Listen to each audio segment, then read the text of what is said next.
Amém? Quero compartilhar um texto ao seu coração, se o Espírito Santo permitir. Segundo livro do profeta Samuel, capítulo de número 9. Vou ler dos versos 1 ao 8.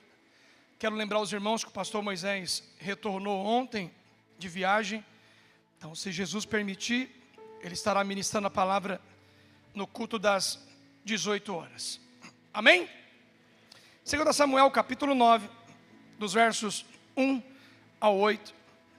Diz assim a palavra do Senhor.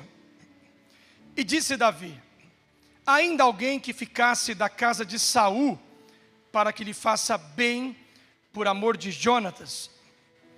E havia um servo na casa de Saul, cujo nome era Ziba. E o chamaram que viesse a Davi, e disse-lhe o rei: és tu, Ziba? E ele disse: servo teu. E disse o rei: não há ainda algum da casa de Saul, para que eu use com ele de beneficência de Deus?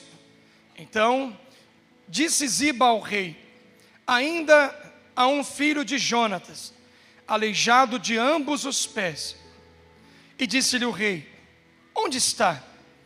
Disse Ziba ao rei: eis que está em casa de Maquir, filho de Amiel, em Lodebar. Então mandou o rei, e o tomou da casa de Maquir, filho de Amiel, de Lodebar.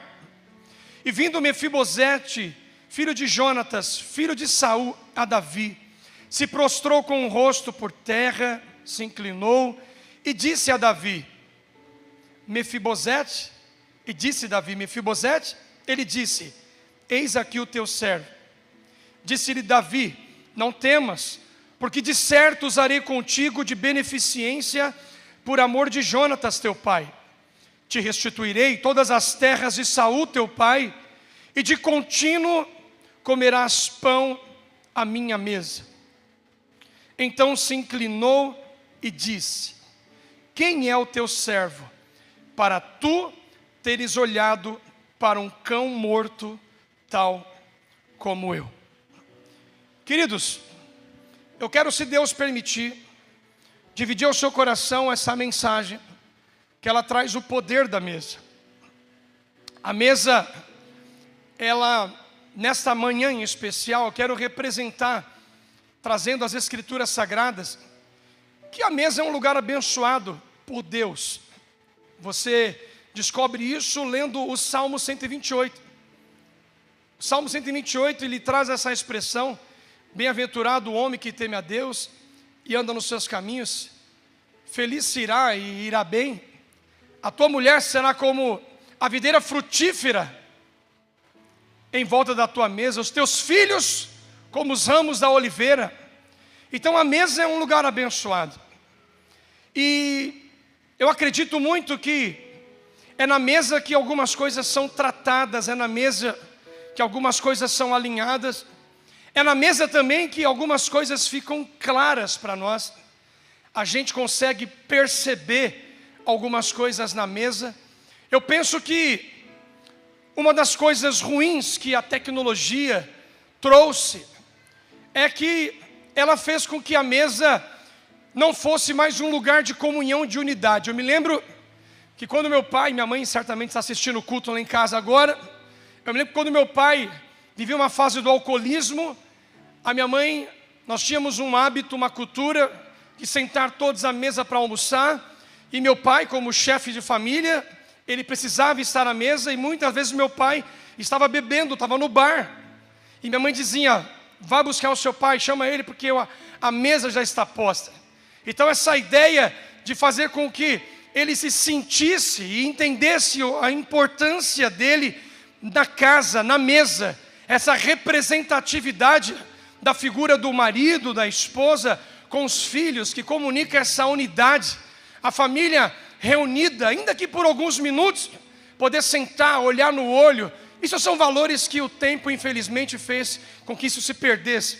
Hoje, na mesa é ocupada pelo celular, alguns comem no sofá, outros comem na cozinha, enfim. A questão é que a mesa ainda é um lugar de cura, é um lugar de restauração. A mesa é um lugar de libertação, a mesa é um lugar onde as coisas tornam-se mais claras para a gente. E se o Senhor quiser e permitir, eu quero trazer uma mensagem ao seu coração sobre isso, e usando como pano de fundo esse texto. É um texto do Antigo Testamento, eu não posso usá-lo para aplicar como doutrina, mas eu posso usá-lo como um pano de fundo para trazer um ensinamento, até porque esse texto, ele conota uma cultura e quebra um ciclo ruim de uma cultura que acontecia antes. Se você ler os livros históricos do Antigo Testamento, quando um rei assumia o trono, quando um rei assumia a sua posição, e ele não era da família do rei que ele foi sucessor, ou seja, se o rei que ele assumiu o trono não fosse alguém da sua família, o primeiro papel desse rei era exterminar todas as pessoas que tinham vínculo parental com o rei anterior, já para impedir uma emboscada, para impedir uma traição, para impedir uma deslealdade. Então, aqui nós vamos ver Davi assumindo o trono, e quando Deus trouxe por um período de paz no seu reinado, onde as guerras por um momento elas pararam, Davi ele se lembra de algo que ele tinha se comprometido, e ele usa essa expressão dizendo: existe alguém da família de Jonatas para que eu possa usar com bondade, tem alguém que antecedeu, alguém que era parente do rei anterior, que ainda está vivo, que eu possa ajudar. Eu fico imaginando a cabeça dos servos de Davi, de repente pensando: mas não é assim que se faz, Davi, você tem que matar as pessoas que eram dos parentes dos outros reis, porque pode ser que eles tomem o seu lugar, pode ser que eles armam a emboscada. Davi não é como as outras pessoas, Davi é aquele que entendeu que foi levantado para quebrar ciclos, foi levantado para fazer aquilo que é diferente, e Davi está numa posição de destaque, mas ele lembra dos compromissos que assumiu, ele lembra das palavras que ele declarou, ele lembra que ele pode exercer agora no trono um papel que vai dignificar o seu reino, e é por isso que ele traz essa expressão: alguém da família de Jonatas que eu posso usar de bondade. E um servo diz: existe alguém, há um Mefibosete, filho de Jonatas. Davi pergunta: onde é que ele está? Ele está na casa de Maquir, lá em Lodebar. Davi falou: traz ele. Eu fico imaginando, ainda trabalhando no pano de fundo, como é que algumas pessoas nos dias de hoje elas pagam um preço tão alto por um erro que nunca cometeram. Como é que algumas pessoas sofrem tanto e muitas vezes ficam se perguntando e questionando a Deus: por que eu estou passando por isso, se eu não fiz nada para merecer o que eu estou enfrentando? Eu quero fazer a leitura de um texto, 2 Samuel capítulo 4, verso 4, apenas um versículo, que ele vai trazer uma breve menção do que aconteceu com esse garoto. E Jonatas, filho de Saul, tinha um filho aleijado de ambos os pés. Era da idade de 5 anos quando as novas de Saul e Jonatas vieram de Jezreel. E a sua ama, a sua babá, o tomou no colo e fugiu. E sucedeu que, apressando-se ela a fugir, ele caiu e ficou coxo, e o seu nome era Mefibosete. Quando chegou a notícia em Jezreel que Saul estava morto, Jonatas estava morto, a família de Saul foi morta pelos filisteus. Eles sabiam: a cidade vai ser invadida. E essa mulher que cuidava desse pequeno príncipe, ao correr, talvez por um descuido, talvez por uma falta de atenção, ela deixa o garoto cair no chão. E certamente esse acidente, como diz o texto, faz com que esse garoto fique coxo. Aqui não diz a idade dele, mas se ela tomou no colo, é uma criança, pode ser que tenha de 5 anos para baixo, 6 anos, 7 anos, não sei. Mas a questão, eu fico imaginando como é que essa criança cresceu, como é que na cabeça dela as histórias eram contadas. Quem é o seu pai? Quem é o seu avô? Quem é a sua mãe? A sua família inteira foi dizimada. A sua família foi morta pelos inimigos. E imaginando como é que esse garoto cresceu com tanto complexo, como é que ele pode ter crescido com tantas coisas ruins e negativas na sua mente, e de repente pensando assim: eu não fiz nada para merecer isso, eu não cometi nenhum erro, não cometi nenhuma falha, E talvez isso é um fator que mais compromete, porque quando você sabe que errou e assume a responsabilidade de um erro, você sabe, eu causei esse dano, eu vou responder pelo dano que causei. Mas quando você não causou, quando você não gerou o problema, talvez a incógnita, talvez os questionamentos a Deus são maiores. Talvez se ele fosse crente, não sei, ia orar dizendo, por que isso, Deus? Porque o Senhor permitiu, por que o Senhor permitiu que isso acontecesse na minha vida? E eu quero aqui nessa introdução, abrir um parênteses na mensagem.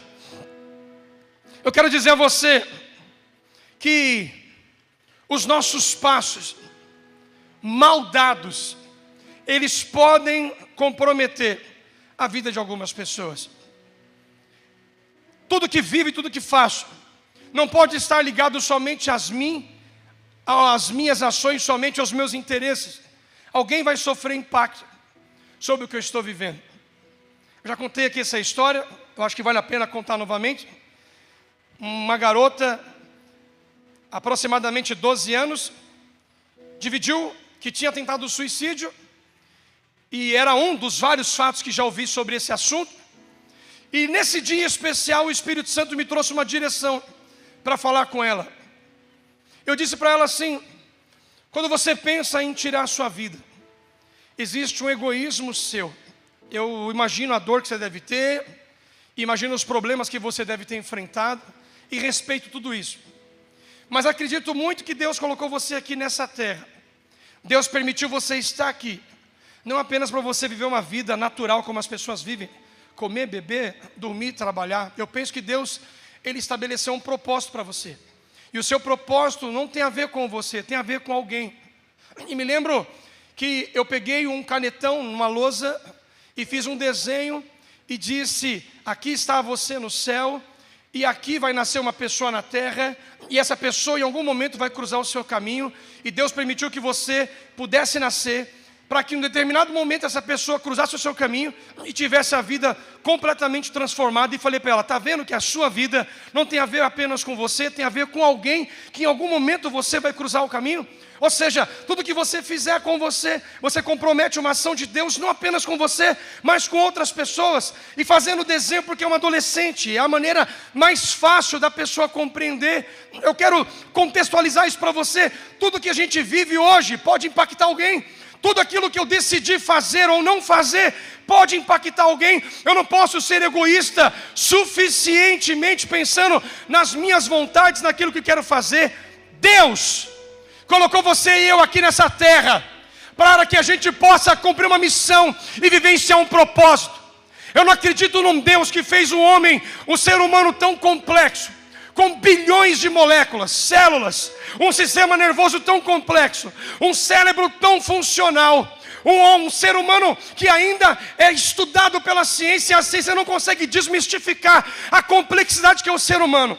Eu não creio que Deus fez eu e você para estarmos aqui apenas para viver uma vida a nosso prazer, a nossa vontade. Não, eu creio que Deus nos colocou aqui para um propósito poderoso. Eu creio que você e eu somos eternos. Nós não somos daqui, somos da eternidade. Aqui é uma missão, aqui é um propósito. E quanto mais rápido você descobrir por que você está aqui, mais intencional vai ser a sua vida. Quanto mais rápido você perceber o que você está fazendo aqui, melhores são as mesas que você vai decidir sentar. Que nesse culto o Espírito Santo abra a sua mente, abra o seu coração, abra o seu entendimento, para que você saiba, a vida não gira em torno de mim, a vida gira em torno do propósito que Deus colocou para eu fazer. E se Deus me revelar nessa manhã, eu me comprometo a viver todos os propósitos de Deus para a minha vida. Esse é o papel da igreja. E é por isso que quando o homem morre, ele vai para a terra, porque do pó veio, para o pó volta. Mas o espírito volta para Deus. Você não é daqui. Vira para quem está do seu lado e fala assim: bem-vindo, extraterrestre. Ei, Julião, seu extraterrestre do céu, aleluia. Aleluia. E bom que isso aqui é corintiano. Ai, Júlio, já vaiaram aqui. Deixa eu voltar para a mensagem. Irmãos, rapidamente, quais são os preços que ele Aqui é um pano de fundo da mensagem, tá, ok? Eu vou trabalhar com outros textos, mas assim, qual foi o impacto que esse garoto teve? Primeiro, coxo das pernas, né? Uma queda paralisou a vida dele.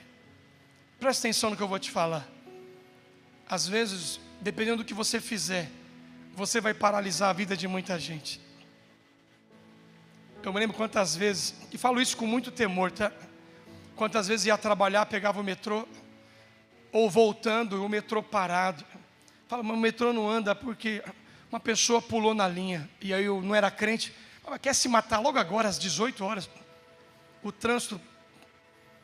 Pensa, uma coisa que você faz impacta muita gente. Sim ou não? Garoto paralisado. Quantas pessoas estão com a vida paralisada por causa do erro dos outros? Quantos filhos paralisados por causa de pais que não têm postura, não têm comportamento, não têm mentalidade, não têm espiritualidade? Eu falo sempre aqui, a melhor maneira de você conhecer um pai é você olhar para o filho. O filho representa a figura do pai. Se o garoto é mal educado é porque os pais não educam, não ensinam. Posso ouvir amém? Foi assim que eu aprendi na casa da minha mãe. E é assim que eu aplico para as minhas filhas em casa. Quantos estão paralisados por causa de um erro? Não é culpa do garoto. A outra coisa interessante, né, é que ele saiu de uma vida num palácio, de um conforto, para vivenciar na casa de um maquir. A Bíblia nem fala quem é esse rapaz. Um erro nosso, muitas vezes faz com que pessoas que Deus colocou para estar do nosso lado, elas vão buscar outras companhias. Pensa que de repente Maquir representa aquele garoto da boca de fumo, que vai receber muito bem seu filho, seu marido. Aquele amigo do boteco, que você fala o que não deve, e ele vai abraçar seu marido lá, no boteco. Ou aquela irmã, que de repente ela vai ser abraçada por alguma irmã da prostituição. Acredite, o nosso erro coloca pessoas para junto de ambientes que não é o que Deus tem para nós, e nem para aqueles que a gente ama. Quantos pais perderam os filhos, né, para as drogas, para tanta coisa ruim, e o garoto de repente é uma vítima de uma família desequilibrada. Mefibosete está na casa de Maquir. Talvez ele tinha algumas vagas memórias na sua mente. Poxa, eu tinha um palácio, eu morava numa casa real. Poxa, por que meu pai fez isso? Por que meu pai desobedeceu? Por que o meu avô Saul desobedeceu a Deus para gerar isso para a minha vida? Quando a gente falha, algumas pessoas são colocadas nas mesas erradas. Ele foi levado para Lodebar. Lodebar no hebraico quer dizer lugar deserto, lugar isolado. Quantas pessoas se isolaram porque elas viveram frustrações relacionais no âmbito familiar ruim, no âmbito empresarial ruim? Quantos crentes que chegaram aqui em Itaquera Church de outra igreja, foi ferido, foi maltratado, teve uma experiência frustrante no ministério, e quando chega numa igreja como essa, fala assim, eu quero ficar sentado, não quero servir mais. E não tem a ver com essa igreja, tem a ver com uma experiência ruim que você viveu fora. Quantas pessoas se isolaram? Quantos adolescentes e jovens isolados não conseguem se relacionar, não conversam? Eles não conseguem ter intimidade relacional, porque os seus pais nunca pararam para conversar com eles. Isso é uma pena. Quantos saíram do palácio e estão em Lodebar, e a culpa é nossa. Nós provocamos isso na vida das pessoas. Mefibosete, quando ele retorna, né, ele tem uma identidade destrutiva. É o verso de número 8 que nós lemos, do capítulo 9. Por que você está olhando para um cão morto como eu? Um cão morto, sabe, a identidade desfigurada. Tem um pastor muito amigo, pastor Nivaldo, vive vendendo livros e Bíblia nas igrejas, homem de Deus. E ele sempre falava assim, pastor Marcelo, ora pelo meu filho. De tempo em tempo eu tenho que buscar meu filho na Cracolândia. Está nas drogas, homem de Deus. E o filho perdido. De vez em quando ele aparece, pastor, toma um banho, se arruma, fica 2 dias, 3, quando a gente acorda cedo, ele não está mais em casa. E o pastor Nivaldo fala, amor, um homem de Deus. Um homem de Deus. Identidade corrompida. Perdeu a identidade. Quantos garotos Quantas meninas não querem ser crentes? Porque olha para os pais e fala: eu vou ser crente para ser que nem meu pai. Eu vou ser crente para ser que nem minha mãe. Ser crente para viver numa casa que é esse pé de guerra. Deus me livre. E você sabe que uma casa ajustada não tem a ver apenas com espiritualidade. Você conhece, deve ter ouvido falar de quantas pessoas que são do espiritismo, são da Umbanda, do Candomblé, e tem uma família ajustada. Tem gente que é ateu e a família é ajustada. O cara é crente e é perturbado. Então tem a ver com princípios básicos de socialização, de respeito. Pode eu vir para a igreja, ouvir a palavra, dar glória a Deus, e volta para casa, é um cavalo, é uma jumenta, não resolve nada. Faz sentido o que eu estou falando, irmãos? Amém ou não amém? Coloca amor na minha palavra agora. Não vai adiantar nada a gente pular aqui e isso não ser real na nossa vida. Então esse Mefibosete, ele está num lugar que é uma consequência do erro que não é dele. E pode ser que a gente tenha pagado o preço alto por coisas que a gente não fez, sim ou não? Às vezes é assim. É Elias profetizando diante de Acabe: não vai chover enquanto eu não voltar a falar. Secou para Acabe, secou para Samaria, secou para Elias. Olha o país que a gente vive. Saiu os novos números aí, o número de cristãos superou de católicos. Oh, glória a Deus. Não, misericórdia. Se no Brasil 80% realmente que dizem ser cristão fosse cristão mesmo, nosso país seria uma bênção, sim ou não? Seria uma bênção. Não é. Porque de repente o nosso cristianismo se limita às 4 paredes da igreja. E a gente não vive igreja nos ambientes que Deus nos colocou. Agora Deus quer mudar a mesa. Deus quer mudar a nossa mente. Deus quer mudar o nosso coração. Deus quer nos trazer clareza sobre uma espiritualidade não fingida e sobre uma não religiosidade, mas sobre uma vida vivida na prática, pautado pela palavra. Amém? Posso pregar? Não estou pregando ainda não. Vamos lá. Então eu quero primeiro falar de mesas que você não pode estar. Repete comigo: a mesa de Satanás eu não posso estar. Se tem mesa boa, tem mesa ruim. E a gente é crente, tem o Espírito Santo, você tem a mente aberta. Você não é um fantoche que faz o que o pastor manda. Você não é aquele cara que faz o que alguém te orienta. Você é alguém que lê a Bíblia. Você tem esclarecimento. Deus não precisa usar alguém para falar com você, embora Ele pode fazer isso hoje. Deus quer falar com você no seu secreto, no seu íntimo. Você crê assim? 3 mesas que você não pode estar. Mesa número 1, a mesa da promiscuidade. Repete comigo: a mesa da prostituição. Foge dela. A primeira mesa é uma mesa ruim. Salmo capítulo 1, verso 1 ao 3. Se puder colocar, para não ficar nas minhas palavras aqui, eu quero deixar isso aqui bem detalhado para dividir aos irmãos. Salmo capítulo 1, verso 1. Bem-aventurado o varão que não anda segundo o conselho de ímpios, nem se detém no caminho dos pecadores, e nem se assenta na roda dos escarnecedores. Mesa de quem escarnece não é para crente, sim ou não? Vamos contextualizar que de repente a mesa não está apenas ligada a um lugar que me assento, mas um lugar onde eu divido ideias, onde princípios são estabelecidos, onde cultura é inserida, onde nova mentalidade é colocada à disposição de quem ouve. A mesa pode ser um campo de futebol, a mesa pode ser o quintal da minha casa, a mesa pode ser um grupo de WhatsApp que estou. Ou seja, eu preciso entender que agora que sou crente, se eu estou num ambiente que o tipo de conversa é escarnecer, é promiscuidade, esse lugar não serve para mim, e eu não preciso pedir licença para sair. Ou seja, o Espírito Santo já falou, você nem deveria estar aí. Reflete aí. Tem essa mesa na sua vida? Tem um grupo aí que você está envolvido nisso? Sai fora. Não vou nem fingir, vou fingir até que não estou vendo. Pega o celular agora, sai do grupo. Pastor, mas é grupo da família, é os piores que tem. Sai desse, sai. Rapa nesse grupo aí. Sai desse grupo. A conversa lá é a vida de alguém? Sai fora. Segunda mesa, a mesa dos manjares. A mesa que alguém vai sempre te oferecer o que não pode. Irmãos, aos meus amigos da infância, os que já foram libertos da cadeia, maior parte morreram.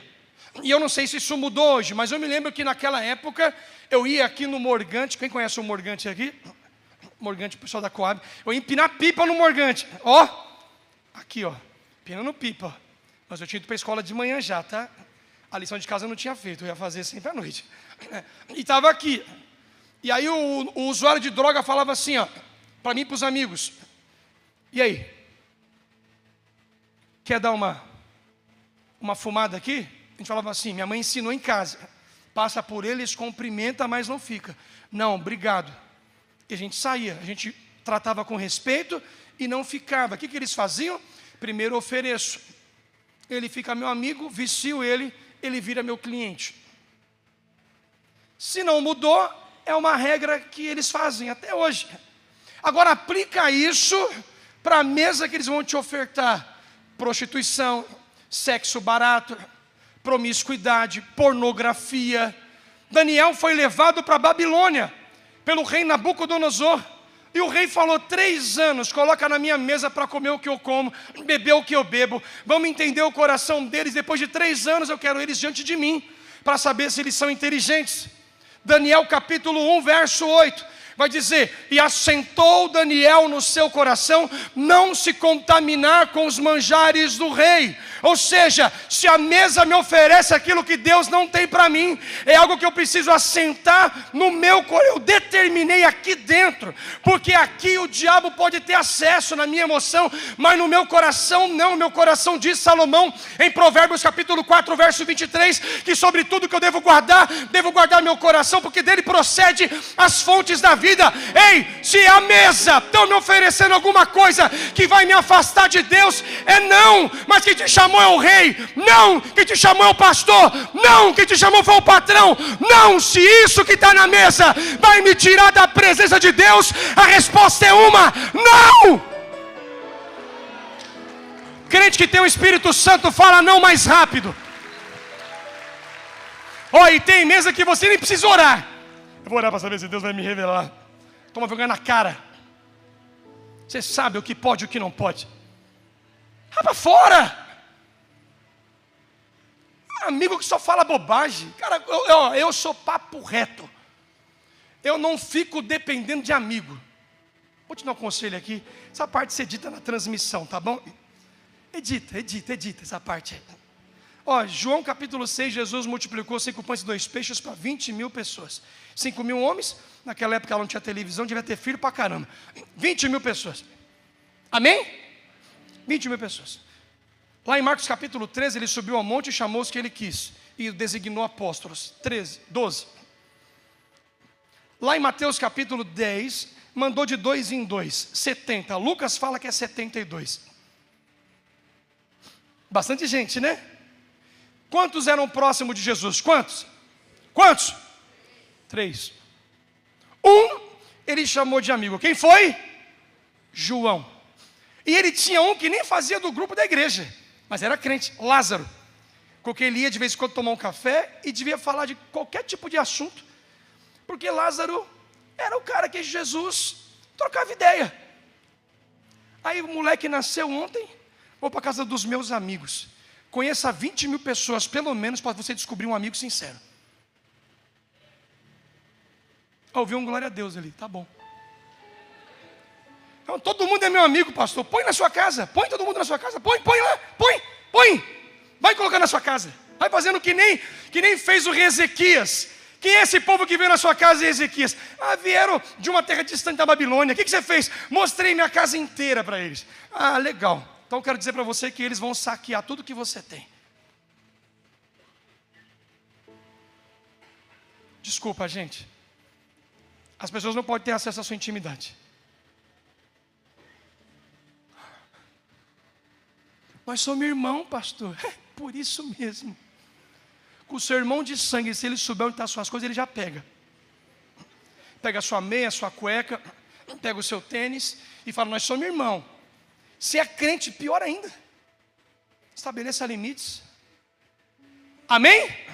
Mesa que vão te oferecer coisa que não é de Deus, rapa. A última mesa, que é a mesa de Satanás. Gabiroto desgraçado. É a mesa das pessoas corrompidas, dos desleais, que articulam maldade. Mateus capítulo 12, verso 14, é a mesa dos fariseus. Vai dizer nesse texto que os fariseus saíam e começavam a conspirar contra Jesus. Mateus 12, 14, sentava na mesa para conspirar contra quem faz bem. Cara, se na mesa que você está, estão falando mal de alguém, acredito que quando você sair, você é a próxima pauta da conversa. Não, pastor, não tem como, porque eu sou o instrumento do diabo aqui, é eu que agito o negócio. Então é o único motivo de você não ser falado, que é você que começa a conversa. Mas se você não é essa pessoa, essa mesa não é o seu lugar. Porque se elas falam mal dos outros, falarão mal de você. Devia ter vindo no culto das 8 que o Márcio pregou. Ou no culto das 18 que vai ser o Moisés. Não, devia vir nesse mesmo. Deus trouxe você aqui. Entendeu? E não é para os outros a mensagem, é para você, tá? É para mim também. Não vem dizer, a minha mãe devia estar aqui. Sua mãe nada, miséria, é você. É você. Você entende isso, irmãos? Tem nada de revelação aqui, tá bom? Nada de revelação, é uma leitura bíblica normal. Mesas, e poderia ficar aqui mais um tempo falando de algumas outras mesas, mas o tempo hoje ele corre contra mim. Então eu quero falar da mesa de Jesus. Existe uma mesa que a gente não merecia estar, mas o Senhor nos colocou nela. E quando o evangelho não é pregado, a gente não percebe isso.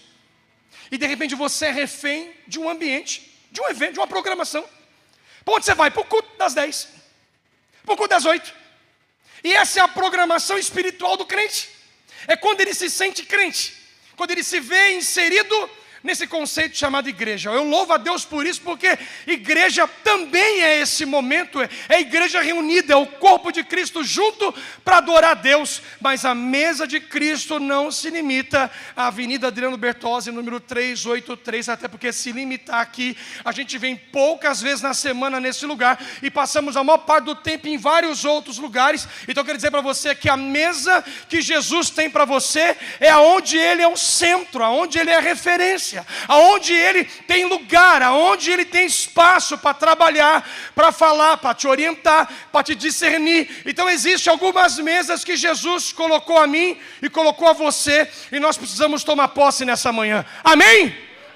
Número 1, na mesa com Jesus, a mesa que tem esse poder, é a mesa que faz com que os seus olhos sejam abertos. Repete comigo: na mesa com Jesus, os meus olhos são abertos. Você tem discernimento, você não é mais motivo de chacota ou um boneco na mão dos outros. Eu preguei aqui na semana passada, Lucas capítulo 24, versos de números, puder colocar, versos de número 30 e 31, e vai dizer assim: aconteceu que estando com eles à mesa, tomando o pão, abençoou e partiu e deu. Abriram-se então os olhos e o conheceram, e ele desapareceu. Aqueles 2 homens a caminho de Emaús, que estavam tristes, decepcionados, abatidos com a vida, quando eles estão na mesa com Jesus, Jesus fala do evangelho para eles, e Jesus fala assim: vamos tomar um cafezinho, então vamos comer um pão, vamos dar graças a Deus pelo pão. Ele não ungiu o olho deles, pastor, não fez uma oração de meia hora, não. Ele partiu o pão e os olhos daqueles homens foram abertos. Eles perceberam: uau, Jesus está aqui. Quando você está na mesa com Jesus, Ele abre os seus olhos, e você passa a perceber o que é bom e o que é ruim à sua volta. Você descobre que de repente, como esses homens, o lugar onde nós estamos não é o lugar que Deus nos quer. Estamos em Emaús, Deus quer a gente em Jerusalém. Na mesa com Jesus, os olhos do crente são abertos. Pelo amor de Deus, pensa onde a comunicação chega tão rápido, é nos dias de hoje. E se você não tiver os olhos abertos, você engole tudo que coloca diante de você. Tem muita gente pregando aí e falando muita bobagem, falando pouco de Bíblia, mais preocupado em ver o povo da glória do que gerar transformação e mudança de caráter. Jesus não vai apalpar o nosso ego, irmãos. Evangelho tem a ver com cruz, renúncia, morte. O que passar disso não é evangelho, não é Bíblia. Jesus que abriu nossos olhos, está lá no touch do seu celular. Ai, mas eu gosto de ouvir Ele. Edifica, não sai fora. Ah, mas motiva meu coração. Motivar coração é que nem carro a álcool. O ponteiro vai lá em cima. Se for 2.2, então você bate a partida, já bate pro zoião. Já acabou, queimou o álcool rapidinho. Palavra motivacional anima você na hora do culto. Uau, que palavra boa, hein? Eita glória, palavra abençoada. Eita, vou voltar na quarta-feira para poder ouvir de novo. Gerou mudança? Não, porque é emocional. Trabalha só na cabeça, não desce para o coração. Segunda coisa, a mesa com Jesus. Repete comigo, mesa é lugar de ensino. Se você vir para o culto, irmão, e não entendeu a palavra, tem dois problemas. Quem pregou pode ter cometido um equívoco, ou você e eu posso estar sentado, não discerni o que foi ministrado, não entendi. Lucas capítulo 10, pensa uma família que Jesus gostava de ir, na casa de Marta e Maria. Gostava de ir. Tem lugar que vale a pena a gente ir. Coloca lá para mim, Lucas 10, versos 38 e 39. Eu penso que é isso, isso mesmo. Todo crente tem que ter uma casa para você descompensar. Sabia que é legal isso? A casa de uma pessoa que você sabe que ela não vai te julgar. Sabe aquela casa que você pode ir com aquele short feio que você usa? Ninguém. Porque nem assim, irmão, sabe aquela roupa feia, mas ela é boa, né? Aí vem aquela pessoa sem avisar, bate na porta. Você fala, misericórdia. Aí tem que botar a roupa de receber visita, que é desconfortável. Coisa boa você andar, hein? Short, sem camisa, tá onde? Estou na minha casa. Aqui eu consigo estar à vontade. Jesus tinha, não estou falando que Jesus andava sem camisa, não é isso não. Já tem uns crentes na internet que falam, olha, não. Mas Jesus tinha essa casa, Marta e Maria. E Lázaro, ele gostava dessa família. Ia lá perder tempo? Nada. Tempo de mesa com essa família era ensino. E aconteceu que indo eles de caminho, entrou numa aldeia, e certa mulher por nome Marta, o recebeu em sua casa. E tinha esta uma irmã chamada Maria, a qual assentando-se também aos pés de Jesus, ouvia a palavra. Cara, a mesa com Jesus, vou para aprender. Poxa, eu vou aprender. O que foi pregado hoje? O que o pastor trouxe ao nosso coração? O que é que o Espírito Santo quis me ensinar nessa manhã de domingo? Sabe, irmãos, ouvir o Evangelho não é uma religião. O Evangelho não é você estabelecer uma lei. Até porque no Antigo Testamento aqueles homens não viveram lei, não conseguiam vivenciar a lei. O nosso tempo é o tempo da graça, onde a palavra é ministrada, o Espírito Santo nos traz clareza e entendimento, e vamos descobrir que a gente só consegue fazer o que Deus pediu, porque o Espírito Santo habita em nós. Amém ou não amém? Isso é a Bíblia. É a mesa com Jesus, tem ensino, irmão. Não tem miojo não, 3 minutos. Tem feijoada, você come e pesa. Fala, meu Deus, palavra dura. Mas em casa você fica remoendo, fala, meu Deus do céu. Eu sou esse cara, meu Deus, preciso mudar. O que é isso? Isso é evangelho. O discipulado de Jesus é evangelho. Vem cá, Pedro, encosta aqui. Tu é um traíra, vai me largar essa noite. 3 vezes antes do galo cantar, tu vai me negar. Se é hoje, não, eu preciso fazer uma oração, porque se eu falar isso, eu vou ferir Pedro emocionalmente. Não, eu estou mostrando para ele que ele não sabe quem ele é. E eu sei quem você é. Na mesa com Jesus tem ensino, irmãos. Que adianta de vir aqui, a gente pula, grita, ei, vai trenzinho, corre. Que bênção, o que o pastor pregou? O culto foi uma bênção, mas eu não faço ideia o que ele pregou. Não sei. Aí o pregador que está sem unção, não é? É o crente que não para um minuto. Fecha essa torneira, irmão, quer ir no banheiro mijar toda hora, na hora da palavra. Tem um vídeo de um pastor coreano que ele fala que ele ficou escandalizado quando veio para o Brasil. Quem viu esse vídeo aí? Ele fala que na Coreia o culto lá é 3 horas, irmão. Aqui se passar o cronômetro ali, o irmão fica assim já. Mas na balada a noite inteira, vou até parar, senão você começa a lembrar do passado e vai na onda. A gente via o relógio antigamente? Via? Você ia na Praça da Toco, lá na Vila Matilde, que eu sei. Alguns rostos aqui não me é estranho. Pelo riso, descobri, você estava lá. E falava assim para os amigos, caraca, mano, já é 6 horas da manhã. Na igreja. Pastor, está demorando com a palavra hoje, hein? Está falando. Vai falar mais. Você entende isso, irmãos? Ensino. Sabe, eu não vou sair porque vai pregar a palavra agora. Eu não vou sair porque agora eu vou fazer minha oferta. Eu não vou sair porque é um culto de 2 horas. Se eu falo que amo a Deus e não aguento um culto de 2 horas, eu preciso rever minha vida espiritual. Tem coisa errada comigo.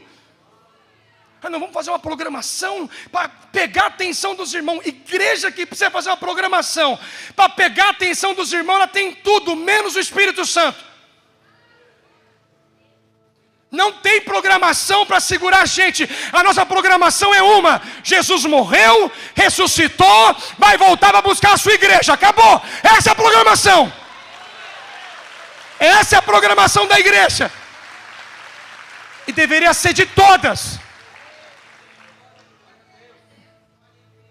Deixa eu um parênteses aqui agora, né? Isso é importante. Quando bota o artista famoso, aí vem todo mundo aqui. Aí vem, o cara não está nem preocupado com você às vezes. Aí morre um parente da sua família, quem vai lá fazer o velório é o pastor, que você não dá a mínima para ele. Você não dá uma honra, não pega na mão do cara. Não, porque ele é pastor, não tem problema. Vai, anda com a gente o dia inteiro para você ver os B.O. que tem. Começa a valorizar aquele que está perto de você, aquele que vai chorar com você, aquele que vai sofrer a sua dor. Sabe, eu estou na internet também, e lá no massageiro também não, só pancada lá. Mas eu sou favorável a você honrar o seu pastor, o cara que anda com você. Pastor, mas aqui o pastor não anda comigo. Quanta gente tem aqui? Tem uns 15 pastores aí com as suas esposas. Eu, quando tinha um B.O., eu ia atrás do pastor, cercava ele.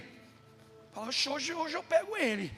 Hoje ele vai saber do meu B.O., eu não vou sofrer sozinho não. Ele vai saber o que eu estou passando. Aí fica na última, não estou nada contra a última fileira, tá bom, irmãos? É só uma conjectura. Está na última fileira, acaba o culto. Isso quando não vai embora 5 minutos antes de acabar o culto. Começou o louvor, já quer buscar o filho lá. Rapaz, deixa o povo do crescer sofrer um pouco. Deixa o menino lá. Está na palavra, você já quer ir para lá. Às vezes a bênção está no final, irmão. Está no final da mensagem. Aí você está desesperado. Como diz o pastor Carlito Paz, Judas é aquele que levanta da mesa primeiro.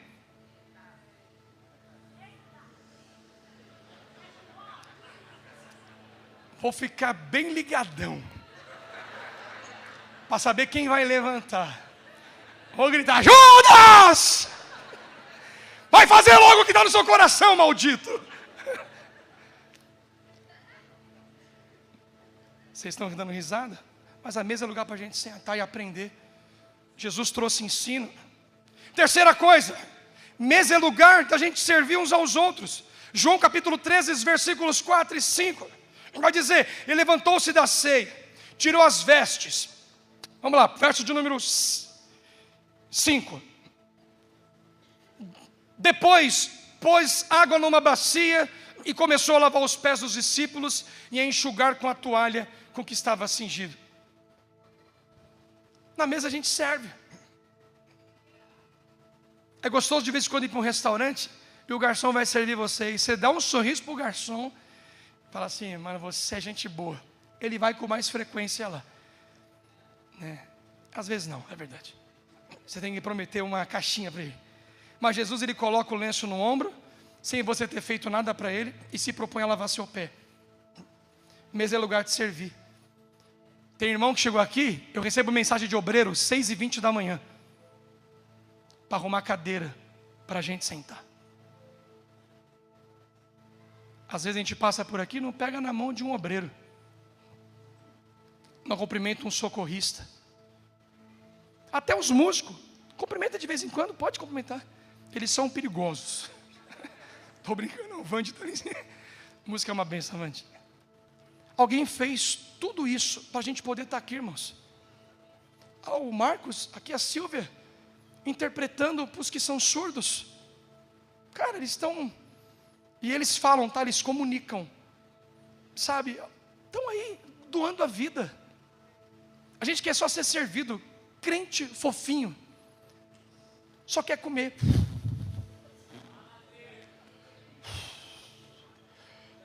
Rotando. E foi, eu estou cheio, estou cheio. Só se for de outra coisa, da unção não é não. Porque da unção a gente quer servir. Da unção a gente quer fazer alguma coisa. Eu me lembro quando o pastor Moisés me trouxe para a igreja, ele falou assim, eu fico preocupado, porque toda vez que um pastor vira tempo integral, eu tenho medo desse pastor. Falou assim, eu comigo, não sei como é que é com os outros não. Comigo, você vai ver. Dificilmente você vai me ver num culto, irmão. Eu gosto de estar na igreja, eu gosto. Isso aqui mudou minha vida. E se eu sair daqui, eu sei a carniça que eu era. Eu volto para ser a desgraça que eu era antes. Cara, isso aqui é lugar de servir. A gente está aqui, quem é batizado, levanta a mão. Quem é se batizado? Levanta a mão. Ó, vou fazer uma pergunta, fica com a mão levantada, hein? Continua. Levanta a mão aí de laranja, levanta a mão. Baixa a mão não. Baixa a mão não. Está na minha frente. A irmã aqui, ufa, né? Eu não. Levanta a mão. Ó, aqui quem está batizado. Agora, só mantenha a mão levantada quem está servindo na obra do Senhor. Só quem está servindo. Olha quanta a mão baixou. Você entende? Ah, pastor, não tenho tempo. Eu entendo você. Mas você pode falar assim, ó, um culto aí, eu posso fazer alguma coisa? Botar copinho descartável ali? Posso levar papel higiênico no banheiro? É o seu serviço, irmãos. Você entende que a gente se acostumou? E eu entendo porque de repente é uma frustração do passado. Eu vim de um lugar que me feriram, me trataram mal, então hoje eu quero só ouvir a palavra e... Levanta a mão os pastores aqui da igreja. Quem é pastor, que não é pastor aqui, pastor. Se é pastor de alguma igreja, ou pastor, levanta a mão alta assim, os pastores. Levanta a mão aí, pastor da vigia. Cara. Deixa eu ver os pastores. Levanta a mão. Cadê? Ali, ó. Eu não conheço o Senhor. No final do culto, eu gostaria muito de conhecer o Senhor. O Senhor vem aqui na frente. Ali, um careca. Pastor careca. Ali, é o de trás. Você está rindo, mas não é você não. Você é um careca, tem um outro atrás de você. Ali, ó. Nós queremos conhecer. Cadê? Mais alguém? Faz assim, ó. Cadê? Isso aí é canela de fogo. Isso aí, ó.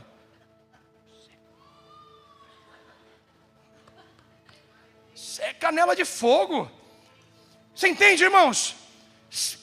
Pastores, que a gente quer estar perto. Queremos trazer para perto, para conhecer, para ajudar, restaurar o ministério.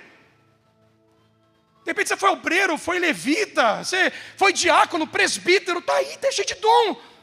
Pastor, mas eu me frustrei, então tá bom, vem cá, porque tem bálsamo em Gileade. Deus vai curar a sua ferida, Deus vai tratar você. E depois que Deus tratar você, vai te usar para você tratar alguém. Porque nessa mesa tem que ter serviço. Não, pastor, eu fui chamado para ser servido. Você é tudo menos crente. O crente foi chamado para servir. Tua mesa de Jesus, ela tem serviço. Jesus lavou os pés, irmãos. Na mesa de Jesus, repete comigo, a mesa de Jesus revela o meu coração. Se você anda meio com o pé no mundo, pé na igreja, cuidado. Mateus capítulo 26, dos versos 20 ao 23, esse texto é um desafio. E chegada a tarde, assentou-se à mesa com os 12. E enquanto eles comiam, disse, em verdade vos digo que um de vós me há de trair. E eles, entristecendo-se muito, começaram um por um a dizer, porventura sou eu, Senhor? Versos 23, ele respondendo disse, o que mete comigo a mão na mesma mesa do lado, vai me trair. A mesa revela o coração. Às vezes a gente traz para perto pessoas que vão fazer o mal para a gente. Aí fala assim, pastor, então Jesus escolheu o mal. Jesus escolheu Judas? Judas é uma escolha ruim de Jesus? Não, muito pelo contrário. Jesus sabia que Judas era alguém com problema de caráter. O que Jesus fez com Judas? Pegou a bolsa do dinheiro, do dízimo da oferta, falou, você vai ser o tesoureiro do grupo. Mas Judas é ladrão, Jesus é sem visão? Não. Jesus vai confrontar Judas com o erro dele. A sua inclinação será o que te confrontará todos os dias. Se você tem um problema com pornografia, é o que o diabo vai bater na tecla todos os dias. Se o seu problema é com mentira, toda hora você vai ser tentado a falar uma mentira. Pastor, Jesus tentou Judas? Não, Deus não tenta ninguém. Deus prova, gente. Nós seremos provados para depois ser aprovado. Ou seja, Jesus sabia quem Judas era, irmãos. Ele sabe quem nós somos. O que me motivou a estar aqui, o que me motivou a sentar nessa cadeira hoje, o que me motivou a acordar cedo, é a palavra, é ver Jesus, ou não descobrir quem é o pregador, vou lá. Eu descobri quem vai cantar, vou lá. Se você e eu somos movidos num culto por quem vai pregar, por quem vai cantar, nós precisamos nascer de novo. Quem vai pregar, pouco importa. Quem vai cantar, pouco importa. Se vai cantar lá é porque Deus colocou para ter dom. Deixa eu abrir aqui um parênteses também. Senão os ruins de canto falam, o pastor falou que eu posso cantar. Não, pelo amor de Deus, você não pode cantar. Se você for ruim de cantar, não canta. Mas se o que me move vir aqui é o artista, mata nós de vergonha. Fazer a fila para quê? Vou pegar um autógrafo do artista. Para com isso. Mesa revela coração, irmãos. E o nosso coração não está em pessoas, está em Jesus, está na obra dele. Eu quero colocar a mão no prato. Meu irmão, olha o privilégio de Judas. Pensa aí, Rafa. Molhando o pão no azeite, talvez, com Jesus. No mesmo prato. Sem intimidade. Sabe, trouxe para perto. Quantos de nós aqui recebemos o privilégio de estarmos perto em ministérios, perto de pastores, perto de pessoas tão íntegras, e você quebra com uma deslealdade. Estou orando, pastor, para ele mudar. Chuta que é macumba. Tira para longe quem você sabe.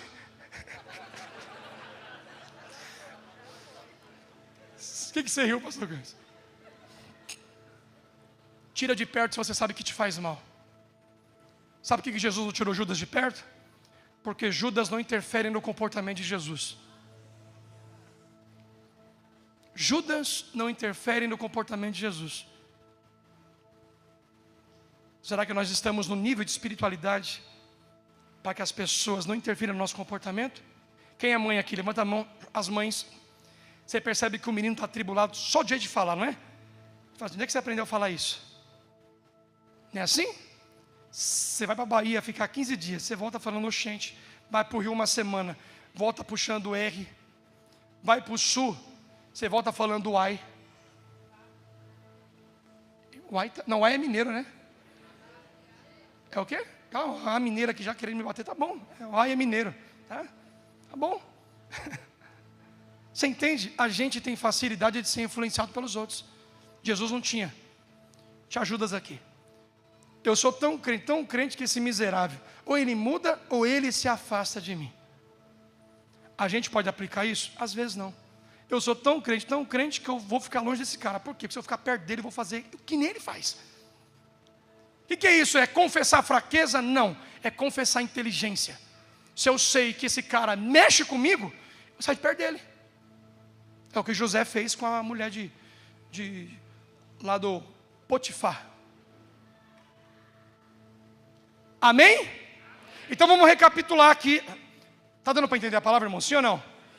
Pastor, eu queria a palavra para dar glória. Vem outro culto.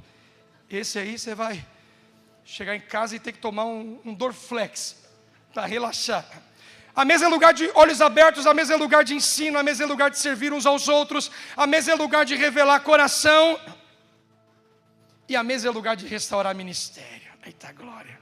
Repete comigo, na mesa, Jesus restaura meu ministério. Olha, os camaradas tudo abandonaram Jesus, tudo largaram Jesus. Jesus foi na praia, estava Pedro pelado.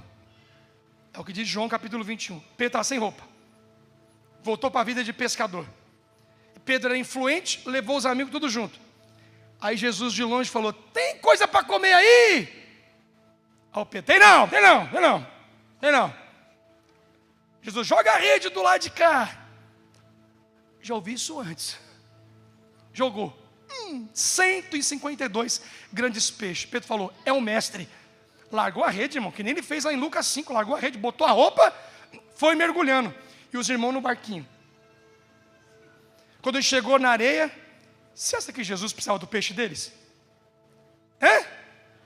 Estava uma fogueirinha, o peixe na brasa. Jesus não precisa de você. Ai, falei. Aí eu sou tão importante para aquele ministério. É nada.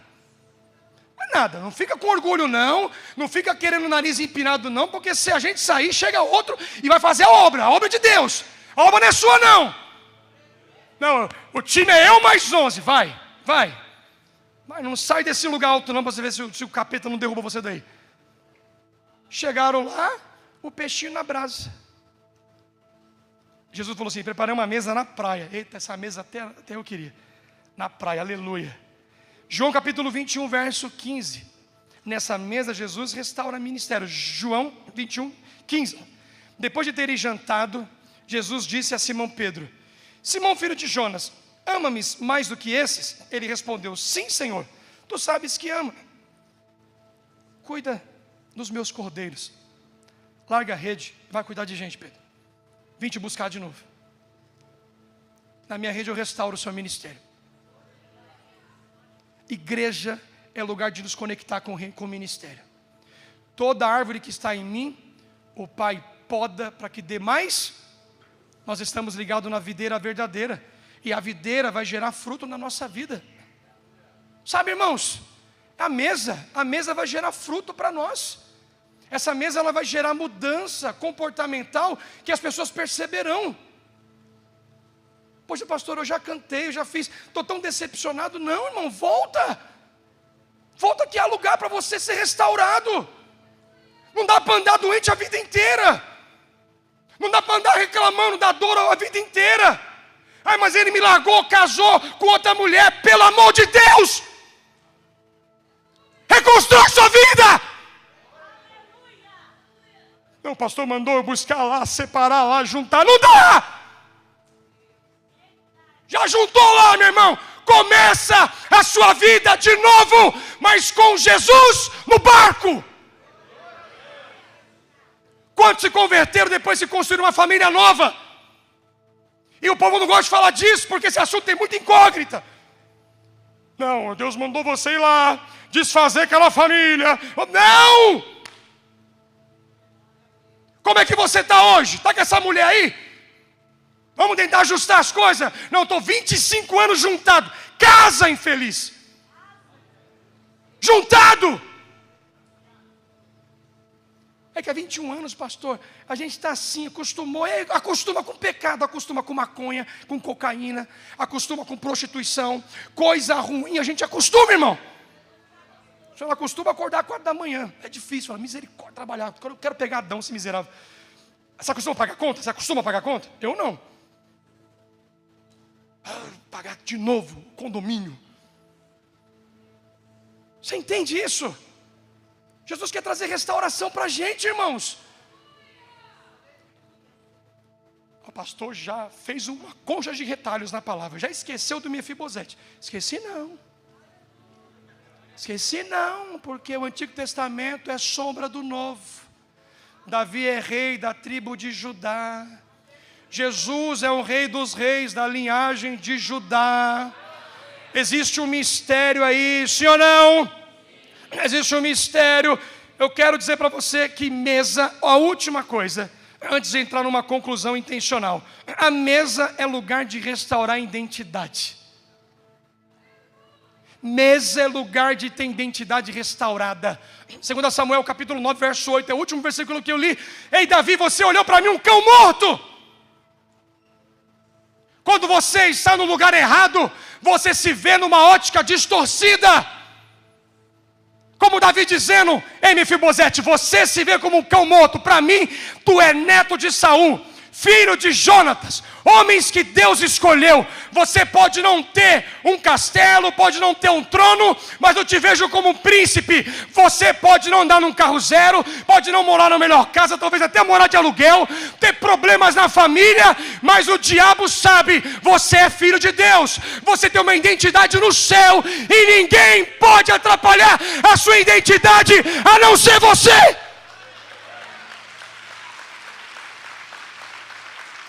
Quando a gente vê hoje aí, meninas querendo viver como menino, meninos querendo viver como menina, vai olhar como é que os pais são para você ver.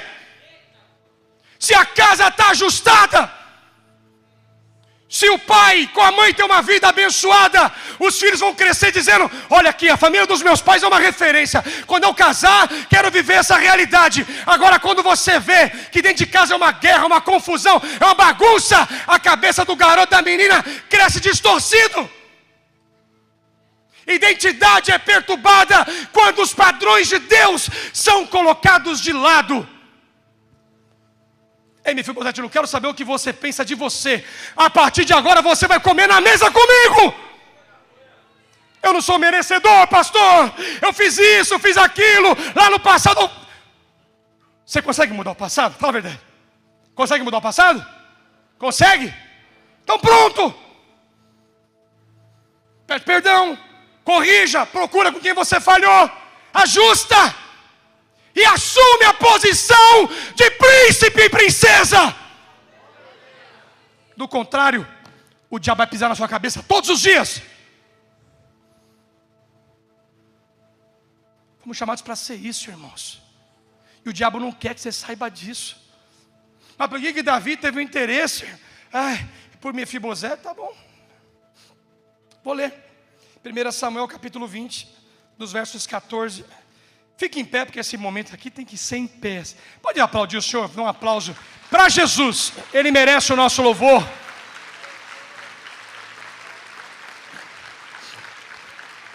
Ele merece a nossa adoração. 1 Samuel capítulo 20, versos 14 a 16. Jonathan falando com Davi. Se eu continuar vivo, seja leal comigo, com a lealdade do Senhor. Mas se eu morrer, jamais deixe de ser leal com a minha família. Mesmo quando o Senhor eliminar da face da terra todos os inimigos de Davi. Davi falou assim: rapaz, eu assumi o compromisso com Jonatas.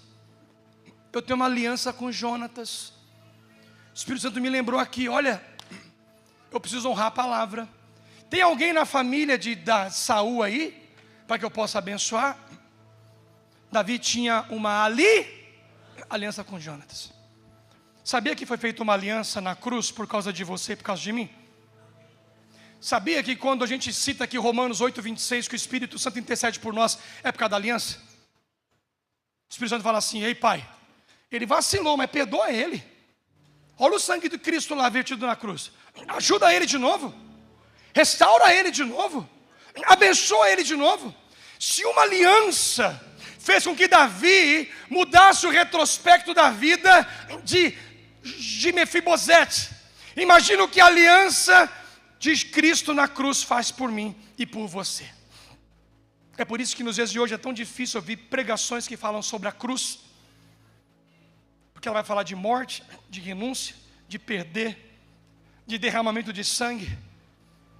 Mas acredite, a cruz de Cristo, ela faz coisas infinitamente maiores que Davi fez para Mefibosete. A aliança de Davi levou Mefibosete para a mesa. A aliança de Cristo com o Pai em relação a nós nos leva para a eternidade.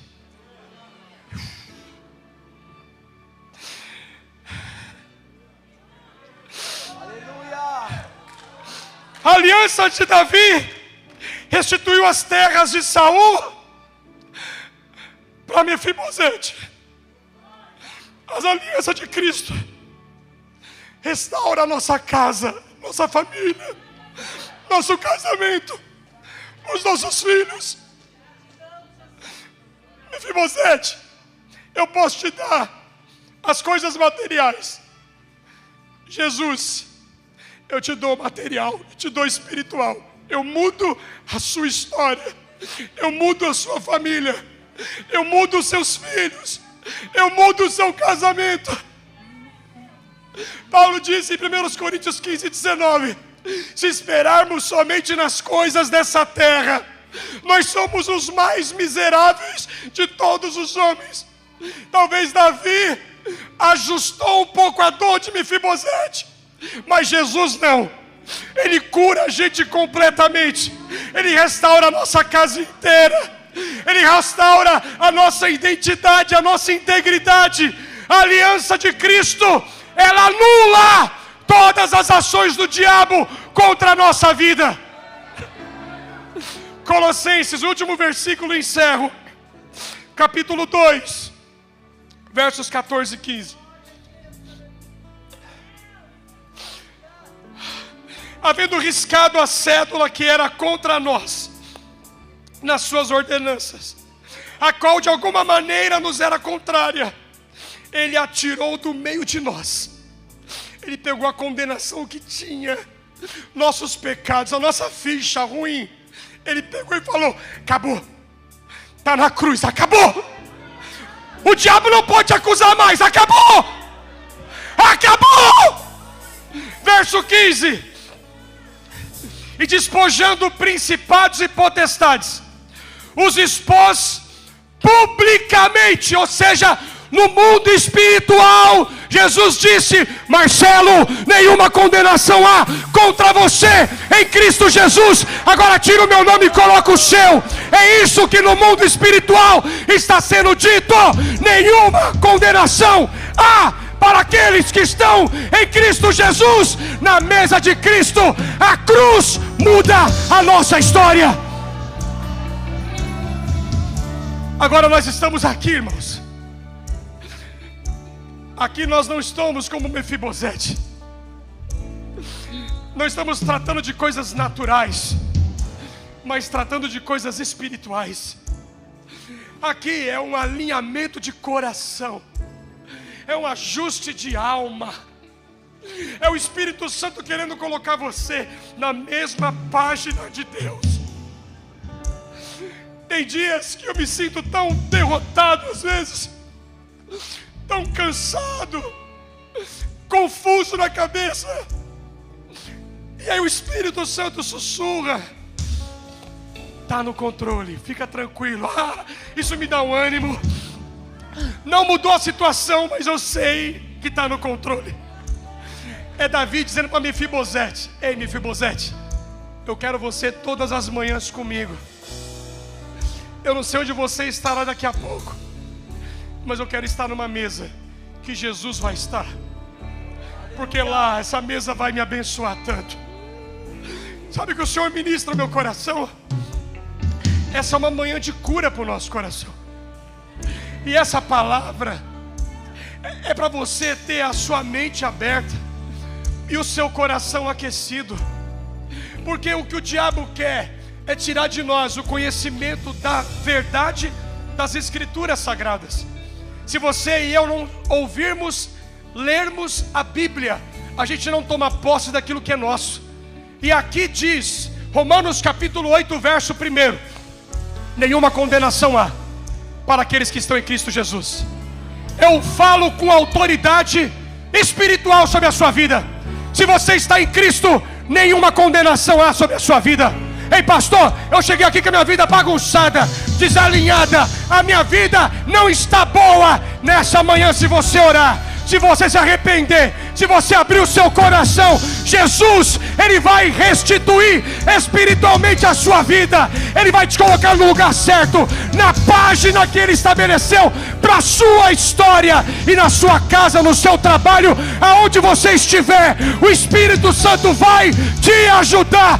Ei, crente, não sai dessa porta sem alinhar a sua vida com Deus. Não sai daqui. Nós vamos ministrar uma canção agora.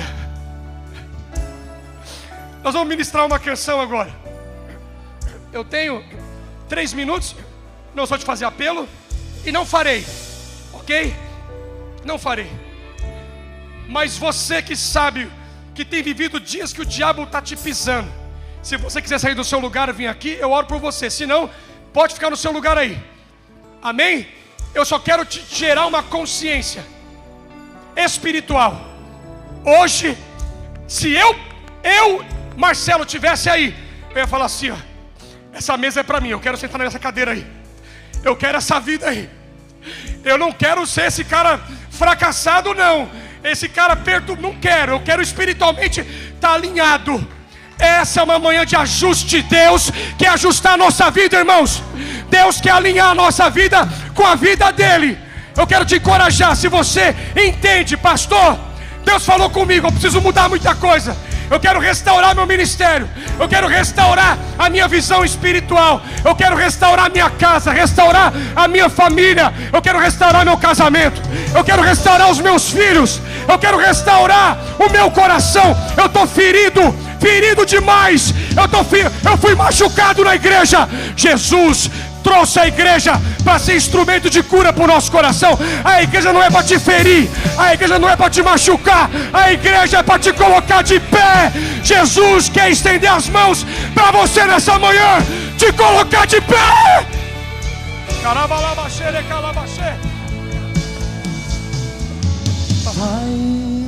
Fecha os seus olhos. Pede licença, se quiser apertar, aperta. Se não, fica no seu lugar. Mas é como um ato profético. Existe um lugar separado para você. Me deixei levar, escravo dos meus erros.